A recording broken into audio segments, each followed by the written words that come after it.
Ky sezon turistik në zonat e mbrojtura të qarkut të Shkodrës po shënon rekorde të numrit të vizitorëve.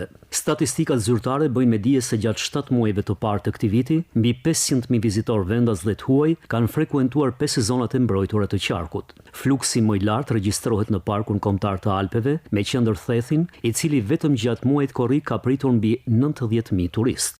Për zonat e mbrojtura kemi pasur një rritje në krahasim me vitit e kaluar mbi 10-15% të numrit të vizitorëve, dhe kjo kryesisht ka të në Parkun Kombëtar të Alpeve, lumin e Sharë dhe liçenin e Shkodrës. Në krahasim me vitin e kaluar kemi pasur një shtim të numrit të vizitorëve të huaj, të cilët kanë eksploruar kryesisht shtigjet natyrore, siç është shtegu Thethi Valbon, Thethi Vuthaj edhe monumente natyrës ujvara e Grunasit dhe Syri Kaltër.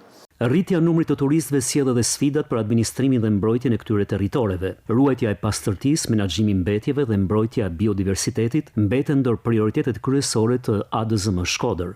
Këtë vit kemi pasur një përmirësim si kryesisht edhe në shtigje, por edhe në pjesat qendrore të parqeve kombëtare, siç kemi pjesën e Vermoshit, Bogës, Lëpushës, Thethit, lumit Shalës, që ka pasur një nivel më të mirë të pastërtisë në këtë zonë.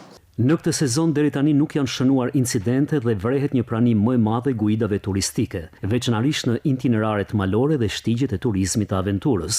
Megjithatë, autoritetet apelojnë vizitorët të mos hyjnë në shtigje të pamarkuara dhe të shmangin ecjet në terrene të panjohura, përveç se kur janë nën shoqërinë e guidave të licencuara.